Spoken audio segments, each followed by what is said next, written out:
North Korea should have collapsed 30 years ago. Every analyst said so. Every sanction was designed to finish it. Every economic model predicted it couldn't last. And yet here it is, still standing, still armed, still defiant. By the end of this video, you'll understand 3 things that most coverage gets completely wrong.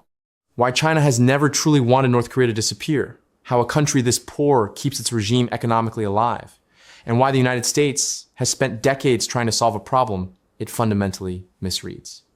This information matters right now, because in 2025 and early 2026, the situation is quietly shifting in ways most people haven't noticed yet. Here's what most people get wrong. They look at North Korea and see a reckless, isolated dictatorship, a hermit kingdom that runs on propaganda and fear, a problem that exists because Kim Jong-un is dangerous and irrational. But that's the surface. Underneath it, there is a logic, a cold, calculating logic that connects Beijing, Washington, and Pyongyang in ways that most news coverage never quite explains. The real question isn't, why is Kim Jong-un so unpredictable? The real question is, who actually benefits from North Korea existing exactly as it is? That answer changes everything you think you know about this region. The war that drew today's map, it's 1,950. American-led UN forces have just pushed North Korean troops all the way back toward the Chinese border. And Mao Zedong is watching from Beijing not with ideological excitement, but with something closer to alarm. China had just finished a brutal civil war. The country was exhausted, economically shattered, and in the middle of rebuilding itself from the ground up. The absolute last thing Mao needed was an American allied military force camped on his northeastern frontier. So China entered the Korean War. But here's what the textbooks underemphasize.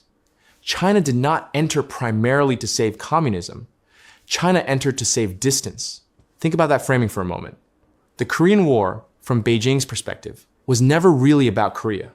It was about buffer space. It was about keeping a physical and strategic gap between the Chinese border and US military power. By the time the armistice was signed in July 1953, a line had been drawn across the Korean peninsula. And China made sure that a communist-governed state sat between its northeastern provinces and the American-backed South. In 1961, this arrangement was formalized with a Treaty of Friendship, Cooperation, and Mutual Assistance, a mutual defense agreement between China and North Korea. On paper, it looked like a brotherhood pact. In reality, it was a security guarantee with one core function.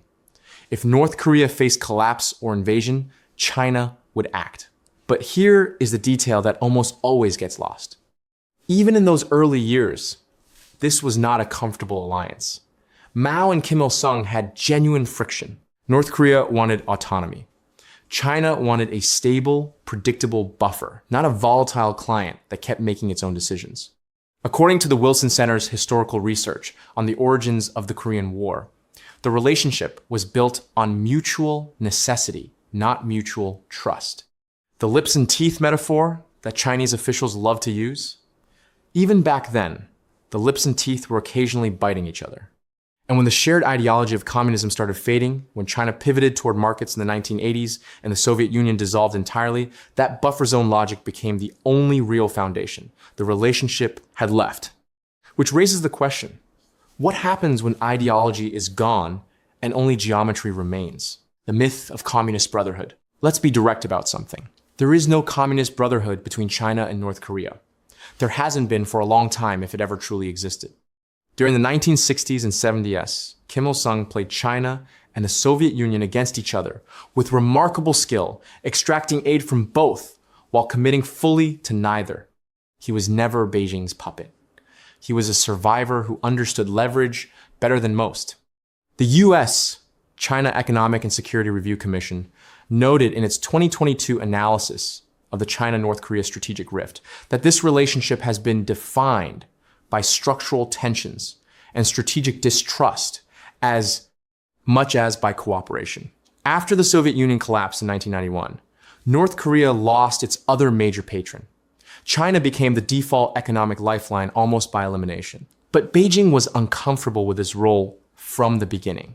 North Korea's nuclear ambitions, its refusal to pursue Chinese-style economic reforms, its unpredictable provocations, all of this created real and lasting friction. In 2017, China actually voted in favor of UN Security Council sanctions against North Korea following nuclear and missile tests. That is not what you do to a loyal ideological ally. That is what you do to a partner who keeps making your life more complicated. So here's the real tension. China doesn't fully trust North Korea. North Korea doesn't fully trust China. And yet neither can afford to walk away. This is where the ideology story completely unravels. China tolerates North Korea because a destabilized North Korea is strategically worse than a nuclear North Korea. A collapse of the Kim regime means a potentially massive refugee flow toward Chinese territory. It means a power vacuum that could draw US and South Korean forces closer to the Chinese border. It means unpredictability at a scale that no Chinese strategic planner is willing to accept. The Council on Foreign Relations has described China's approach as keeping North Korea stable but dependent, just functional enough to maintain the buffer, just constrained enough to not cause a crisis that spirals out of Beijing's control. The term backyard is actually a little misleading here. You don't maintain a backyard that makes you nervous, but you do carefully maintain a buffer zone, reluctantly, transactionally, because the alternative from Beijing's perspective is clearly worse. But if the relationship is this tense, this calculated, how does North Korea actually survive economically? That's where the data tells a story that most people haven't seen. The economic lifeline. North Korea's economy should be, by any conventional measure, dead. It has been under international sanctions for decades. Its GDP per capita ranks among the lowest on the planet. It cannot export to most of the world. Its industrial base is decades behind. Its agricultural sector has repeatedly failed. And yet the trade data doesn't lie. According to Reuters reporting in January 2026, China's trade with North Korea rebounded to pre-COVID levels in 2025, reaching $2.73 billion for the year. And then in just January and February of 2026, trade rose another 22% year over year as ties between Beijing and Pyongyang continued to warm. That number, $2.73 billion, is not a footnote. It is the regime's oxygen supply. China accounts for somewhere between 90 and 95% of North Korea's total external trade. Energy, food, consumer goods, industrial materials.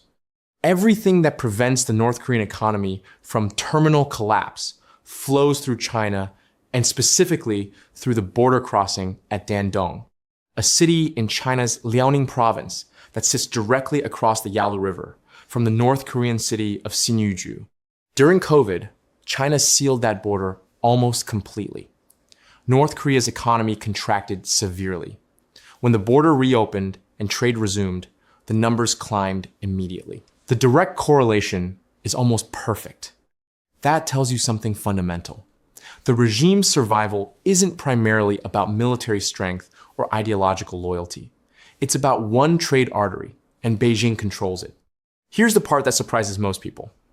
China is technically under the same UN sanctions framework as every other Security Council member. It has formally agreed to restrictions on specific categories of goods. But enforcement on the ground, at the river crossings, in the informal border economy, has been inconsistent at best, selective by design at worst. The USCC's 2022 report was clear on this point. China's influence over North Korea is significant, but not unlimited.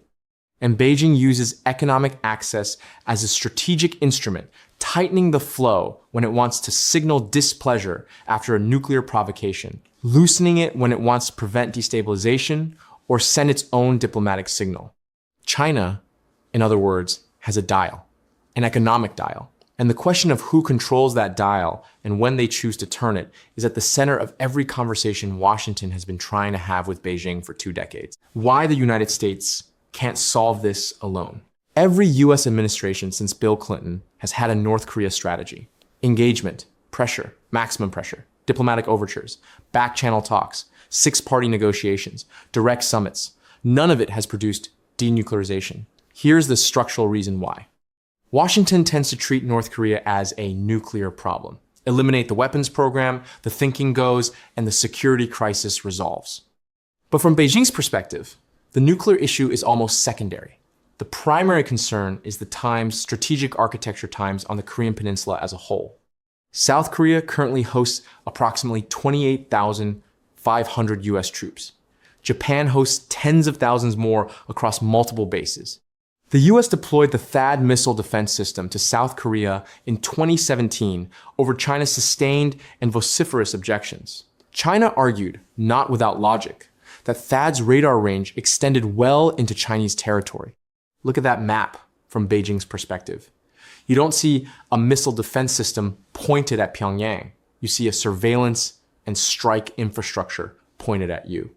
So when the United States asked China to apply maximum pressure on North Korea to fully enforce sanctions, to cut off the economic lifeline, what Beijing essentially hears is this: help us eliminate the one buffer state on your northeastern border, so our forward military presence can move even closer to your territory.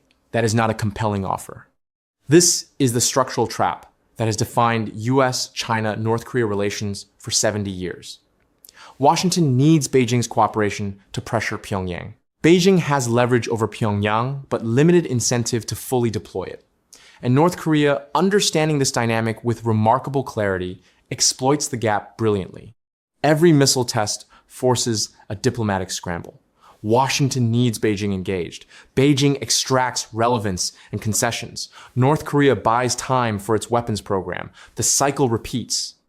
The CFR's analysis describes China's posture as strategic ambiguity, maintaining just enough influence over Pyongyang to stay indispensable, while avoiding the full cost of either abandoning or actually controlling it.